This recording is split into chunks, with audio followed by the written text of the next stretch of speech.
Krishna prayer house మరియు centre సంఘముల తరపున ప్రభువు పేరట మీ అందరికీ నా హృదయపూర్వకమైన వందనములు. ఈరోజు దేవుని వాగ్దానం 42వ సంకీర్తన 2వ చరణం. దేవుని సన్నిధికి నేను ఎప్పుడు వచ్చేదను? మనం కృంగిపోయినప్పుడు వెతకవలసినదేమిటో కీర్తనాకారుడు ఇక్కడ చూపిస్తున్నాడు. మనం వెతకవలసినది సాక్షాత్తు దేవునిని.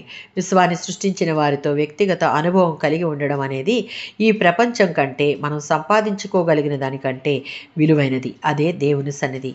ఆ సన్నిధిని వెళ్ళుటకు, ఆ సన్నిధిని దేవునితో సమయాన్ని గడుపుటకు ఆశ కలిగిన వారంగా ఉండాలి. 27వ సంకీర్తన 4వ చరణం. కీర్తనాకారుడు దేవుని సన్నిధిని వెతుకుతున్నాడు. అదొక్కటే అతని జీవితానికి గొప్ప నిధి వంటిది. దానికోసం అతడు ఏకాగ్రతతో వెతుకుతున్నాడు. నా సన్నిధిని వెతకండి అన్న తన ఉద్దేశం నెరవేర్పు కొరకే దేవుడు మనల్ని అందరినీ పిలుస్తున్నాడు. అలా దేవుని పరిశుద్ధతలో, ఆయన సన్నిధిలో నివసించాలని, కనబడాలని ప్రయత్నించే వారికి ఎలాంటి శోధనలు, పరీక్షలు వచ్చినా దేవుడు వారినన్నిటికీ విడిచిపెట్టడన్న స్థిరమైన అభయం ఉంది. వారు నిరాశపడ్డానికి కారణమేమీ లేదు.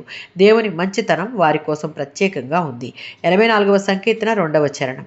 కీర్తనాకారునికి దేవుని సన్నిధిని చూడాలని, కనబడాలని అతని అంతరంగంలో ఎంతో ఆశ కలిగి ఉన్నాడు. దేవుని సన్నిధికి వెళ్ళి దేవుణ్ణి దర్శించుకోవాలని, అందులో ఉన్న సంతోషమును తలుచుకొని అతని హృదయం, శరీరం ఆనందంతో పులకిస్తున్నాయని చెప్తున్నాడు.